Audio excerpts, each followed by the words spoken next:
ఇవాళ జరుగుతూ ఉన్న దొంగ ఓట్ల లెక్కింపు ప్రక్రియ మరి ఈరోజు ఈనాడు పత్రిక ఒకసారి ఉదయాన్నే చూస్తే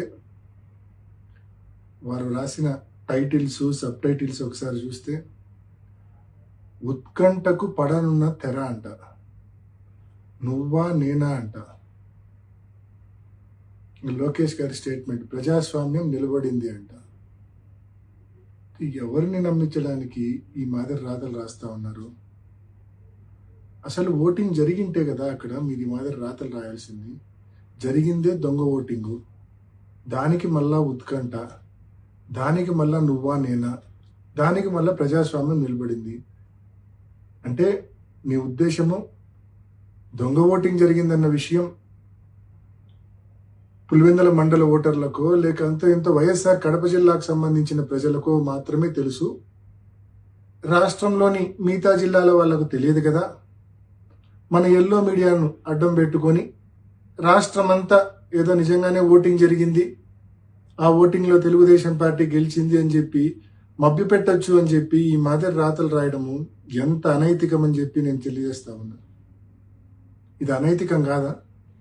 అనైతికల్ కాదా? ఇది దొంగ ఓటింగ్ జరిగిందన్న విషయం మొత్తం స్పష్టంగా అందరికీ అర్థమైంది. అయినప్పటికీ మీరు ఈ మాదిరి రాతలు రాస్తా ఉన్నారంటే మీ న్యూస్ పేపరు, మీ ఛానల్ ఎంత అనైతికలో ఒకసారి గమనించుకోవాల్సిందిగా, ఇంట్రాస్పెక్ట్ చేసుకోవాల్సిందిగా నేను మనవి చేస్తా ఉన్నా. నిజమైన పోటీ జరిగి ఒక 5 ఓట్లతో తెలుగుదేశం పార్టీ గెలిచినా కూడా వారికి ఎనలేని తృప్తి, సంతోషం ఉండేది, మాకు ఎనలేని బాధ ఉండేది నిజమైన పోటీ జరిగింటే. కానీ ఈ మాదిరి పోలీసుల సంపూర్ణ సహాయ సహకారాలతో వేలాది మంది తెలుగుదేశం పార్టీ కార్యకర్తలను ఈ 15 బూతుల దగ్గర పెట్టి, బూతులు ఎదురుగానే వాళ్ళని పెట్టి, మా పోలింగ్ ఏజెంట్లు లోపలికి పోకుండా అడ్డుకొని ఏజెంట్ ఫారాలు చించి, నిజమైన ఓటర్లు లోపలికి పోకుండా వాళ్ళ దగ్గర బలవంతంగా ఓటర్ స్లిప్పులు లాక్కొని లోపలికి వెళ్ళి దొంగ ఓట్లు వేసి, మరి ఈ మాదిరి జరిగిన దాన్ని ఎలక్షన్ అంటారా? దీన్ని ఎలక్షన్ అంటారా లేకుంటే ఇంకేమైనా అంటారా? మీరు గెలిచినామని చెప్పి మీరు అనుకోవాల్సిందే తప్ప ప్రజలు అనుకునే పరిస్థితే లేదు. ఎందుకంటే పాపం ప్రజలు ఓట్లు వేసింటే కదా మీరు గెలిచినామని కేవలం మీరు అనుకోవాల్సిందే. మీ దొంగ ఓటర్లు కూడా కనీసం మీరు గెలిచినారనుకోరు, ఎందుకంటే వాళ్ళతోనే మీరు దొంగ ఓట్లు వేయించారు కాబట్టి. పులివెందుల మండల ఓటర్లు అసలే అనుకోరు, ఎందుకంటే వాళ్ళతో ఓటే వేయించలేదు కాబట్టి ప్రతిపక్ష పార్టీకి సంబంధించిన పోలింగ్ ఏజెంట్లను లోనికి రానివ్వకుండా, అదేవిధంగా నిజమైన ఓటర్లను లోనికి రానివ్వకుండా చేసుకున్న దాన్ని పోలింగ్ అంటారా? ఓటింగ్ అంటారా?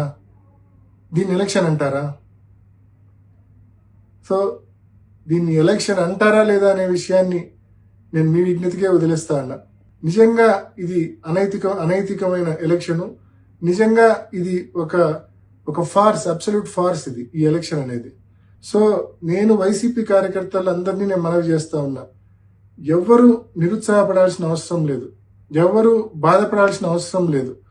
వీరికి గుణపాఠం చెప్పే టైం మనకు కూడా వస్తుంది. కానీ ఆ రోజు మనం ఈ మాదిరి దొంగ ఓట్లతో కాదు, మనం ఎప్పుడూ చేసే మాదిరి నిజమైన ఓటింగ్తోనే నిజమైన ఓటర్తో ఓటు వేయించి వీళ్ళకు గుణపాఠం చెప్దాము.